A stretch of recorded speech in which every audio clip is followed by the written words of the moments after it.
যদি দিকে দিকে ইসলামের প্রামাণ্য গ্রন্থগুলো দেখে অবাক হয়ে যাবে। অন্যায়ভাবে যদি কাউকে জোর করে কোনো ধর্মের স্লোগান দেওয়ানো হয়, সেই মানুষটা কখনো ধার্মিক হতে পারে না। আপনাকে জানতে হবে, ধর্ম মানুষকে হিংসা শেখায় না, ধর্ম মানুষকে মানবতা শেখায়, ধর্ম মানুষকে প্রেম শেখায়, ধর্ম মানুষকে ভালোবাসা শেখায়, ধর্ম মানুষকে আদর্শবান শেখায়। কেননা পৃথিবীর জমিনে প্রত্যেক ধর্মের একটা রুলস বাবা আছে না নাই? যে ধর্মই হোক না কেন, প্রত্যেকটা ধর্মের একটা নিয়ম নীতি রয়েছে। প্রত্যেকটা ধর্মের যখন একটা কনস্টিটিউশন তৈরি হয়, কোন ধর্মের যখন ভিত তৈরি হয়, কোন ধর্মের যখন ধর্মগ্রন্থ লেখা হয়, ওই ধর্মগ্রন্থটা মানুষের জন্য কল্যাণময় হবে, মানুষের জন্য উপযোগী হবে। এই কারণে ধর্মগ্রন্থগুলো মানুষের জন্য কল্যাণমুখী, তার জন্য সেইভাবেই রচনা করা হয়। আমার ভাইরা, জামানেরা, যুবকেরা, মুরব্বিয়ানগণেরা, তাই আমি বলছিলাম যে প্রতাপচন্দ্র সেনের কথা বলছিলাম। বাংলাদেশের বুকে একটা উচ্চ পদস্থ অফিসার এবং হায়ার এডুকেটেড পারসন মানুষ প্রতাপচন্দ্র সেন, যখন তিনি বিশ্বনবী রহমাতুল লিল আলামিন নবীর হাদিসের পাণ্ডুলিপি পড়েছে, অন্তরটা নবীর হাদিসে অনুপ্রাণিত হয়ে গেল। আল্লাহর নবী বললেন, বাবা সাহাবীরা শুনে রাখো, আমি আল্লাহ নবী জানিয়ে দিলাম। আল্লাহ নবী বললেন, আল জান্নাতু তাহতা আকতামি উম্মাহাতিকুম। বিশ্ব নবী বলেছেন, বাবা সাহাবীরা, তোমাদের মায়ের পদতলে তোমাদের জন্য দয়ার জান্নাত রয়েছে। একবার জোরে বলেন সুবহানাল্লাহ। প্রতাপচন্দ্র সেন তাই তিনি আম্মা জানের কাছে এসে বললেন, মা, আমাকে ইসলাম ধর্ম বলছে তোমার মায়ের পদতলে তোমার দয়ার জান্নাত। দুনিয়া জমিন দেখালেন, ওই মায়ের মুখ অগ্নি আমি কিভাবে করতে পারি? মায়ের সম্মান তো এখানে দেওয়া যেতে পারে না, অথচ ইসলাম ধর্ম আমাকে বলে দিল মায়ের সেবা করো, মায়ের ভালোবাসো, মায়ের ভালোবাসবার কারণে তোমাকে একজন উপযুক্ত তুমি জান্নাতি মানুষ হতে পারবে। তাই ফুরফুরার পীর মুজাদ্দিদে জামান দাদা হুজুর পীর কেবলা রহমাতুল্লাহ আলাইহির কাছে এসে বললেন, ওগো জামানার মুজাদ্দিদ, আমি আপনার কাছে এলাম, আপনি আমাকে কলেমা পড়ে মুসলমান যদি করিয়ে দেন, জীবনের তরে কলেমা পড়ে ইসলাম ধর্মে দীক্ষিত হয়ে যাব। ওই সময় ফুরফুরা পীর মুজাদ্দিদে জামান দাদা হুজুর পীর কেবলা রহমাতুল্লাহ আলাইহি কলেমা পড়ে মুসলমান করিয়ে দেওয়ার পরেতে আল্লাহ পাকের ওলি বান্দা ওই সময় তার নামটা পরিবর্তন করে সুফি আব্দুল মুমিন হিসাবে নামে নামাঙ্কিত করেছিলেন। একবার জোরে বলুন সুবহানাল্লাহ। আমার ভাইয়েরা, জামানেরা, যুবকেরা, মুরব্বিয়ান গণেরা, এইভাবে যদি আপনি দুনিয়ার প্রামাণ্য গ্রন্থগুলো দেখেন, আমার ভাইয়েরা, আপনাকে অবাক করিয়ে দেবে। আমার নবী, বিশ্ব নবী রহমাতুল লিল আলামিন নবীর ইসলাম প্রচারের কত সুন্দর স্টাইল, আমার নবীর ইসলামটা কত সুন্দর, দুনিয়া জমিনে ইসলামটা কতটা মানব কল্যাণমুখী, অথচ সেই ইসলাম সম্পর্কে যারা কুমন্তব্য করে, অবশ্যই তাদেরকে বলবো একবারের জন্য ইসলাম নিয়ে পড়াশোনা করেন। তার কারণ সেই ইসলাম ধর্ম হলো দুনিয়া জমিনে এমন একটা ধর্ম, মানুষকে মানবতা শেখায়, মানুষকে ভালোবাসা শেখায়, মানুষকে মানব প্রেম শেখায়। আমার নবী, বিশ্ব নবী বললেন, বাবা সাহাবীরা শোনো, আমি আল্লাহ নবী, আমি দয়ার নবী বললাম, বিশ্বের বুকে আল্লাহ পাক রব্বুল আলামিন আমাকে তোমাদের জন্য একদম উত্তম আদর্শবান রোল মডেল করেছে। একবার জোরে বলুন সুবহানাল্লাহ। চিল্লে হবে না, নারে তাকবীর। আল্লাহুম্মা সাল্লি আলা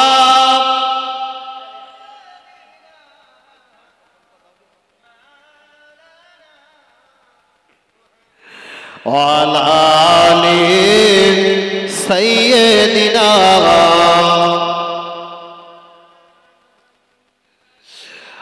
ও গো চাঁদ, তুমি বলে দাও আমার নবীজি কোথায়, কোথায় গেলে পাবো নবীকে, পাক নবীজি নূরের দিদার।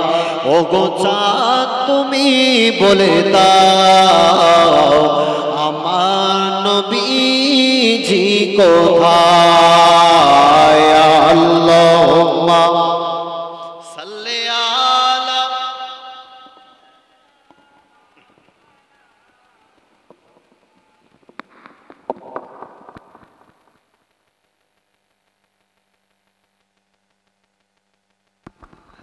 আমার ভাইয়েরা জওয়ানেরা যুবকেরা মুরব্বিয়ান গণেরা তাই বলছিলাম পৃথিবীর জমিনে প্রতাপচন্দ্র শুধু সে এক নয়, আজ গোটা বিশ্বের বুকে যারা আমার ইসলাম সম্পর্কে কুমন্তব্য করো, আমি আপনাদেরকে পদতলে আপনাদেরকে সবিনয়ের সঙ্গে নিবেদন করব, ইসলাম সম্পর্কে একটাবার পড়াশোনা করলে ইসলামের প্রতি ভালোবাসা অটোমেটিক্যালি আপনার তৈরি হবে।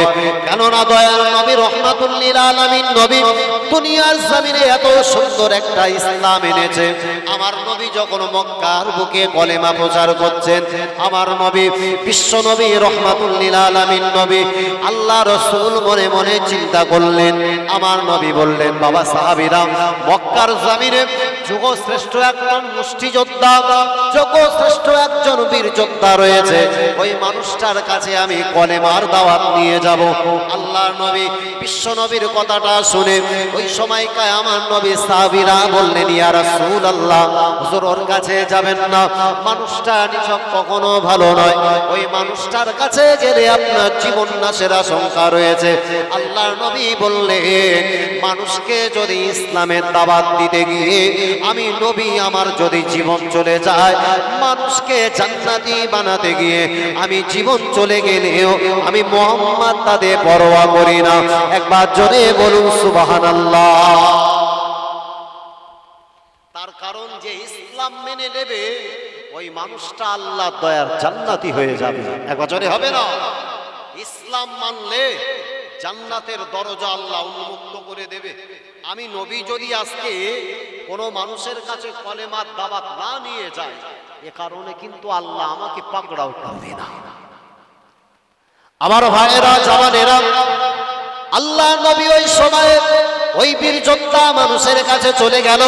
আল্লাহ নবী যাওয়ার পরেতে ওই বৃষ্টি যোদ্ধা মানুষটা আমার নবীর সম্মুখে বসা। দয়ার নবী রহমাতুল লিল আলামিন নবী মানুষটার কাছে যাওয়ার পরে আল্লাহ নবী ওই সময় তাকে ডেকে বলল, ওগো যুগশ্রেষ্ঠ বীর যোদ্ধা, আমি তোমার কাছে কলেমার দাওয়াত দিলাম, তুমি একটাবার যদি বলো লা ইলাহা ইল্লাল্লাহ মুহাম্মাদুর রাসূলুল্লাহ, তাহলে আমি মুহাম্মদ তোমাকে কথা দিলাম, ইসলাম মেনে নিলে আল্লাহ পাকের দয়া জান্নাত আল্লাহ পাক আল্লাহ তাআলা তোমার জন্য উন্মুক্ত করে দেবে। একবার জোরে বলুন সুবহানাল্লাহ। ওই সময় মুষ্টিযোদ্ধা মানুষটা বলল, ওগো মুহাম্মদ, যদি কলেমা না পড়ি তাহলে তো তুমি আমার কিছুই করতে পারবে না। আল্লাহ নবী বললেন, না ভাই, আমি আপনার সঙ্গে কোন রকম বাকবিতণ্ডা করতে আসি না। আমার নবীকে বললেন, ওগো ইয়া রাসূলুল্লাহ, ইয়া হাবিবাল্লাহ, আমি আপনার হাতে হাত দিয়ে কলেমা পড়ে মুসলমান হতে পারি, তবে আপনার সঙ্গে শর্ত হলো একটা, আপনি যদি আমার সঙ্গে কুস্তি লড়েন, আপনি যদি কুস্তি লড়ে আমাকে হারিয়ে দিতে পারেন, আমি আপনার হাতে হাত দিয়ে কলেমা পড়ে মুসলমান হব, অন্যথায় কলেমা পড়ে মুসলমান হব না। আমার মনে প্রাণে বিশ্বাস, যারা নবী হয় আল্লাহ তাদেরকে অলৌকিকত্ব মুজিজা দান করে, তাই আপনার অনেক পাওয়ার, আপনার হাতে অনেক সুপ্রিম পাওয়ার আছে।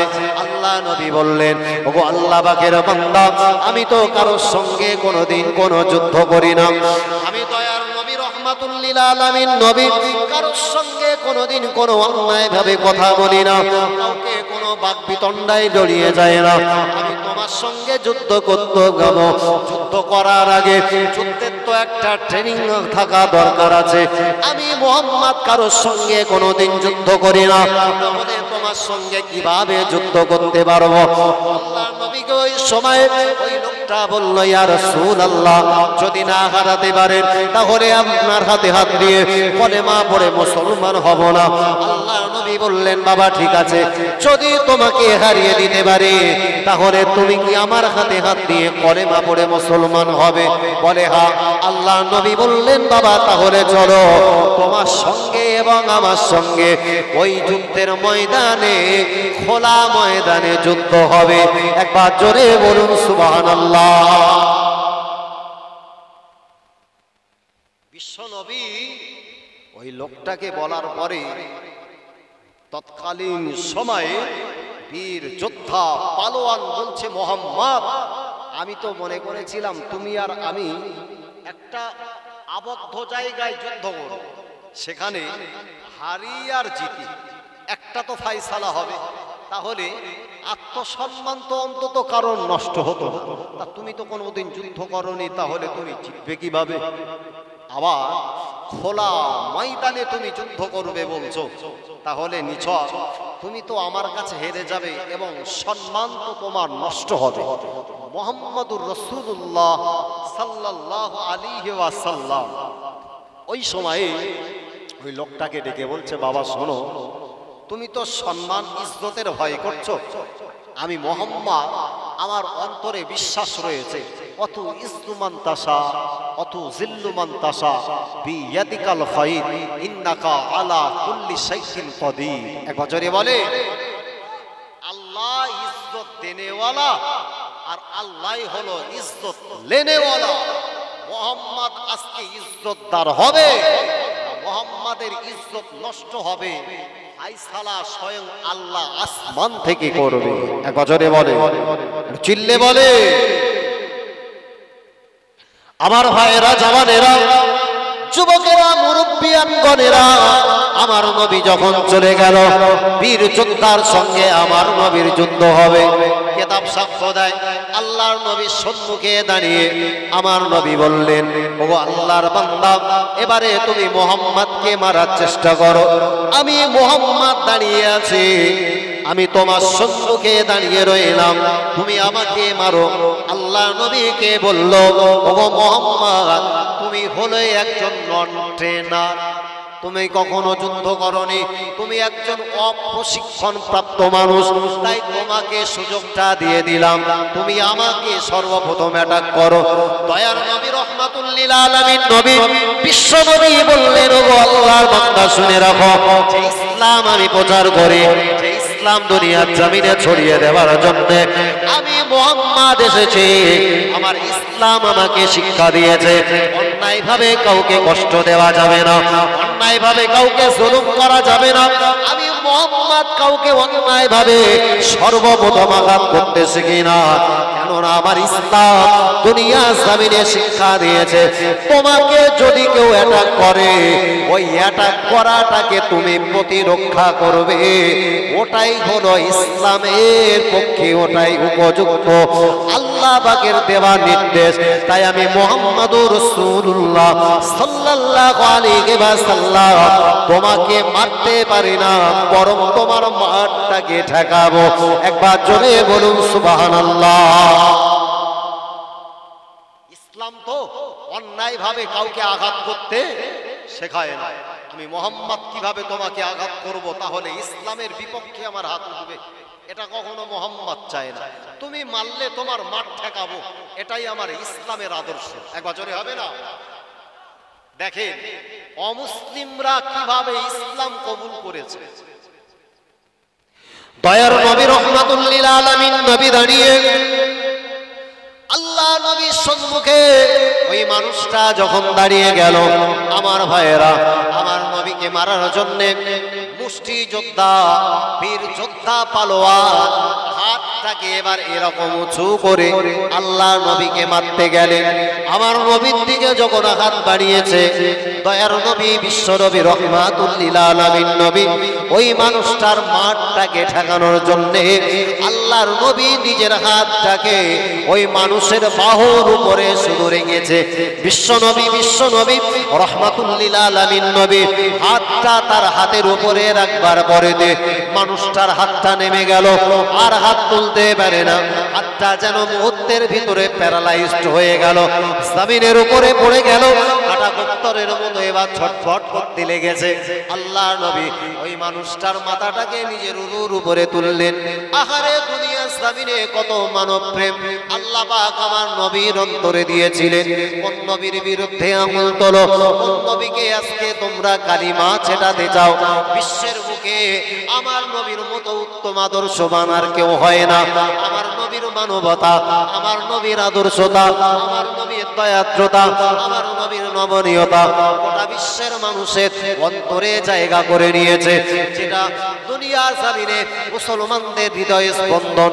মুহাম্মাদুর রাসূলুল্লাহ কেন আমার ভাইয়েরা, আল্লাহ নবী বিশ্ব নবী ওই সময়ে ওই মানুষটার যখন আমার নবী তার মাথাটাকে উরুর উপরে রেখে আমার নবী সেবা করলেন, আল্লাহ নবীর চেহারার দিকে তাকিয়ে ওই সময় বীর যোদ্ধা পালোয়ান আমার নবীর দিকে বললেন, ইয়া রাসূলুল্লাহ, ইয়া হাবিবাল্লাহ, আমি আপনাকে মারতে যাচ্ছিলাম, অথচ আপনি আমাকে বাঁচানোর জন্য আপনি কেন সেবা করেন?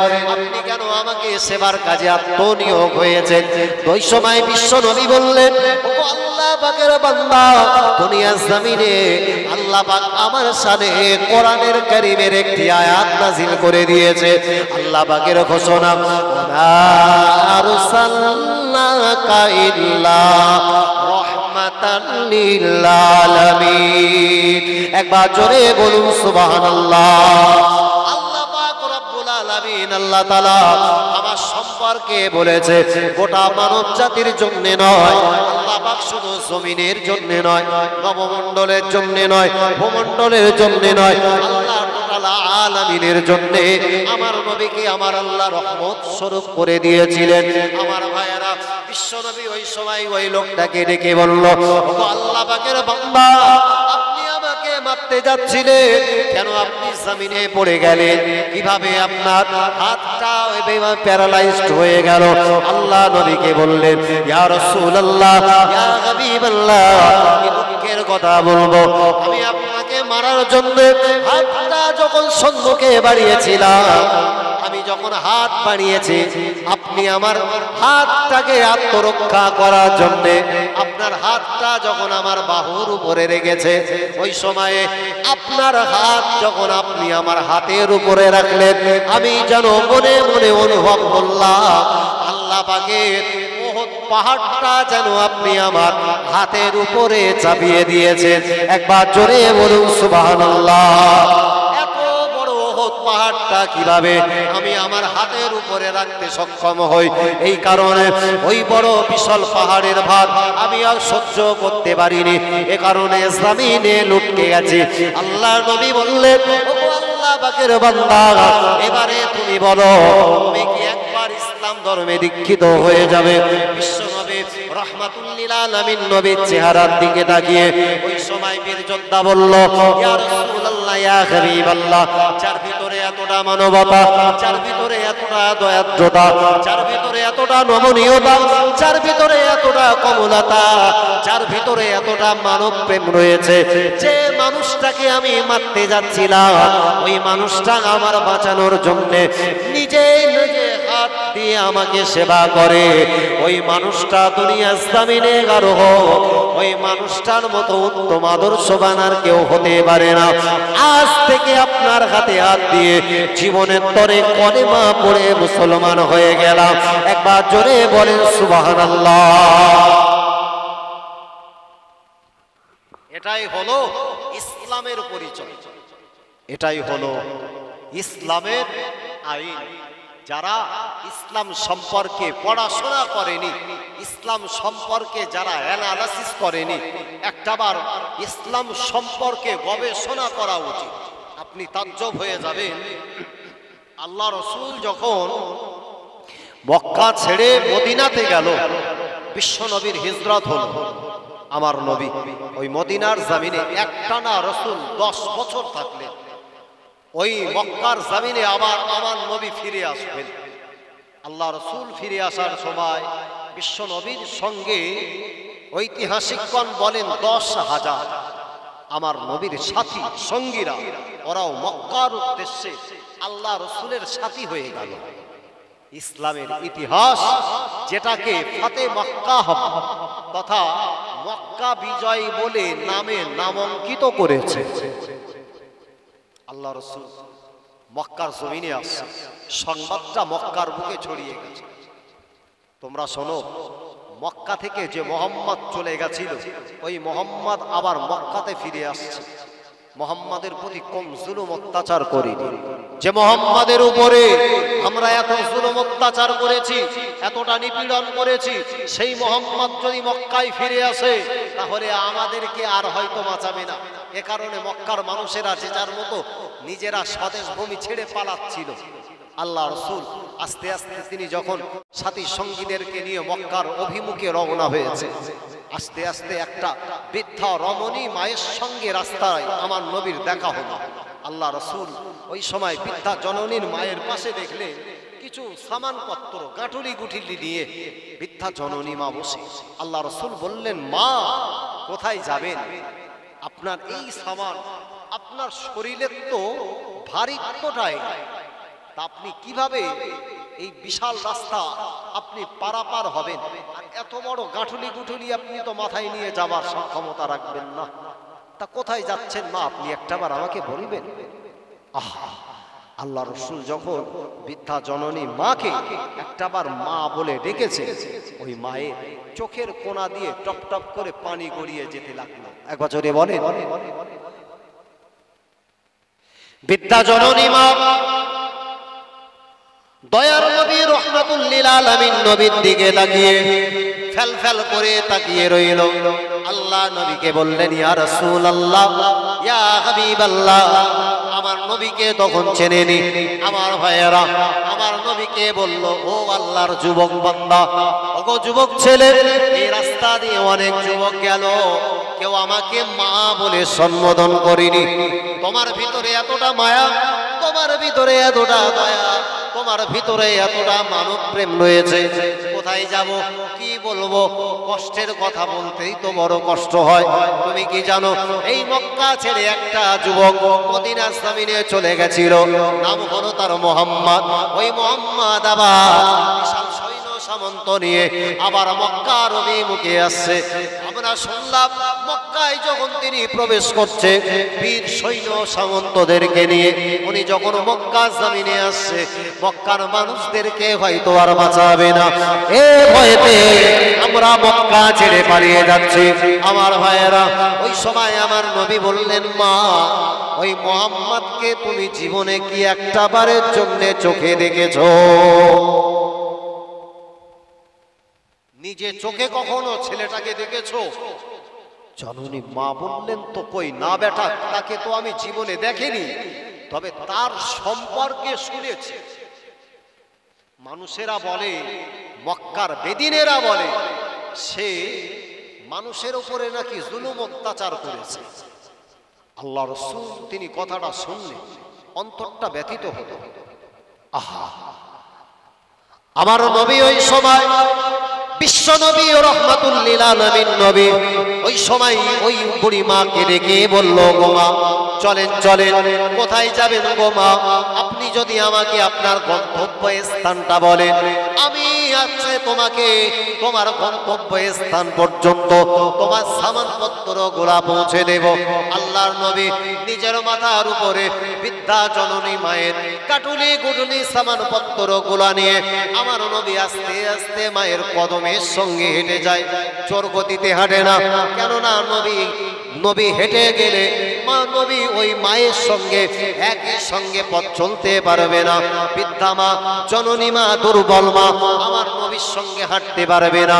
এই কারণে আমার নবী বৃদ্ধা মা যেভাবে হাঁটে, আমার নবী সেইভাবে হাঁটে।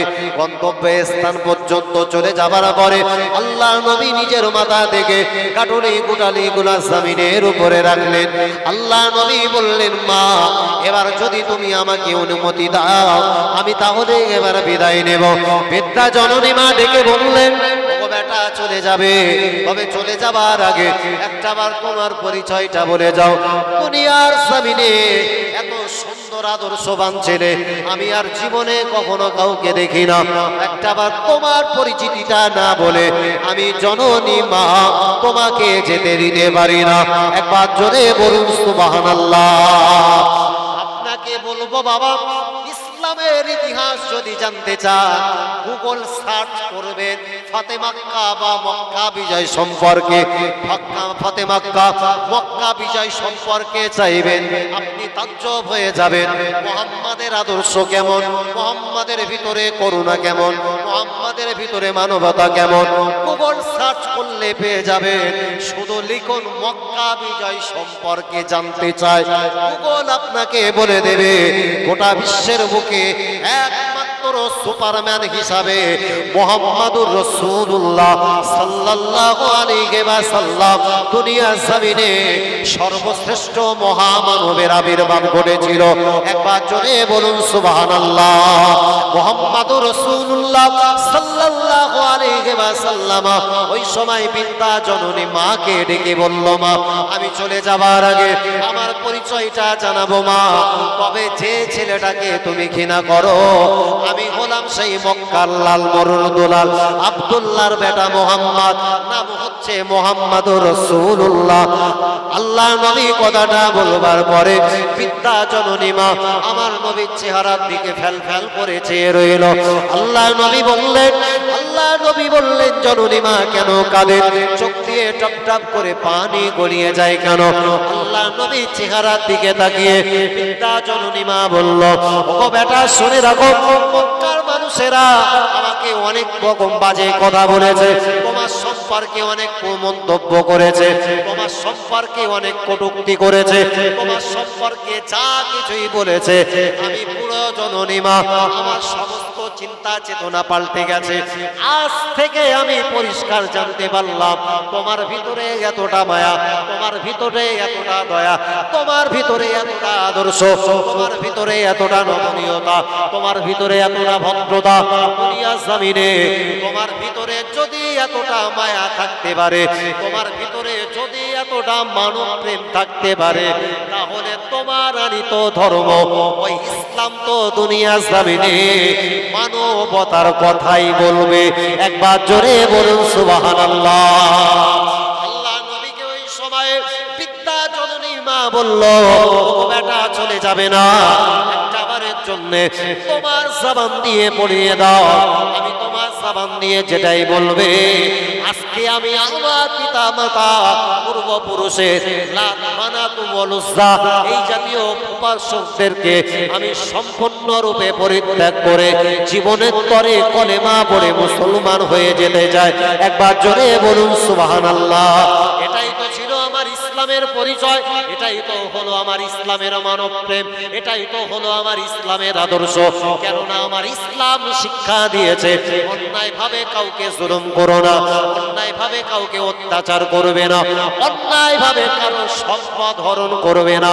আর দুনিয়ার জমিনে অন্যায় ভাবে যারা সম্পদ হরণ করে এরাই তো পৃথিবীর জমিনের মানবতা বিরোধী, এরাই যারা অন্যের সম্পদ লুণ্ঠন করতে চায়, অন্যের ধন সম্পদ কেড়ে নিতে চায়, এরা কখনো পৃথিবীর জমিনে মানব প্রেমী হতে পারে না, এরা পৃথিবীর জমিনে কখনো কল্যাণ সমাজে ডেকে আনতে পারে না। যখন আপনি জানবেন দুনিয়ার জমিনে যখন বিচার ব্যবস্থা ভেঙে যাবে, ওই সমাজের মাঝখানে বিপর্যয় নেমে আসতে বাধ্য। যে সমাজে বিচার থাকে না, যে সমাজে জাস্টিস থাকে না, সেই সমাজ আস্তে আস্তে ভগ্ন দশায় এগিয়ে যেতে পারে।